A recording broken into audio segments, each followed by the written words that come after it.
नवरात्रि के छठे दिन मां कात्यायनी की पूजा होती है। वे युद्ध की देवी हैं, जिन्हें असुर महिषासुर का वध करने के लिए जन्म मिला। मां कात्यायनी साहस, धर्मयुक्त क्रोध और दिव्य संरक्षण की प्रतीक हैं। उनकी कथा हमें सिखाती है कि जब धर्म संकट में पड़ता है तो मां अपने सबसे प्रचंड रूप में अवतरित होती हैं। बहुत समय पहले महिषासुर नामक असुर को यह वरदान मिला था कि उसे न कोई देवता और न कोई पुरुष पराजित कर सके। इस वरदान से वह घमंडी हो गया और उसने स्वर्ग तथा पृथ्वी पर आतंक फैलाना शुरू कर दिया।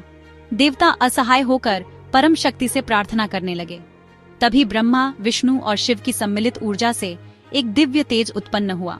यह ऊर्जा ऋषि कात्यायन के घर अवतरित हुई और वहां प्रकट हुई देवी कात्यायनी। वे 4 भुजाओं वाली थीं, सिंह पर सवार, हाथों में तलवार और कमल लिए हुए। उनके तेज और क्रोध से पूरी सृष्टि आलोकित हो उठी।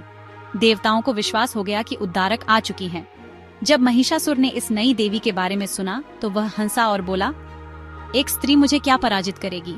लेकिन मां कात्यायनी निर्भीक होकर रणभूमि में उतरी। 9 दिनों और 9 रातों तक भीषण युद्ध चला। सिंह की गर्जना और मां के शस्त्रों की चमक से असुर कांप उठे। अंततः 10वें दिन मां कात्यायनी ने अपने दिव्य खड्ग से महिषासुर का वध किया और उसके आतंक का अंत कर दिया। यह दिन विजयादशमी के रूप में मनाया जाता है, अच्छाई की बुराई पर जीत का पर्व। मां कात्यायनी का स्वरूप गहन संदेश देता है। उनका सिंह साहस और दृढ़ संकल्प का प्रतीक है।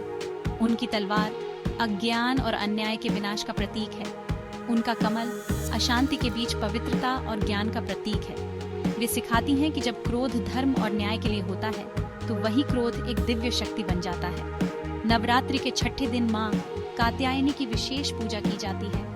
इस दिन शहद का भोग चढ़ाया जाता है, जो मधुरता और पवित्रता का प्रतीक है। मान्यता है कि मां कात्यायनी की पूजा से विवाह में आने वाली बाधाएं दूर होती हैं। कन्याएं योग्य जीवन साथी की प्राप्ति के लिए मां से प्रार्थना करती हैं। मां अपने भक्तों को साहस, आत्मबल और निडरता का आशीर्वाद देती हैं। वे हमें सिखाती हैं कि जब अन्याय फैलता है तो हमें भी दृढ़ता और शक्ति से खड़ा होना चाहिए, घृणा से नहीं बल्कि धर्म और न्याय के लिए। मां कात्यायनी की कथा हमें स्मरण कराती है कि मां केवल करुणामयी ही नहीं बल्कि धर्म की प्रचंड रक्षक भी है। नवरात्रि के छठे दिन मां कात्यायनी हमें आशीर्वाद दे कि हम भी साहस, विवेक और शक्ति के साथ जीवन के हर संकट पर विजय प्राप्त कर सकें। जय मां कात्यायनी।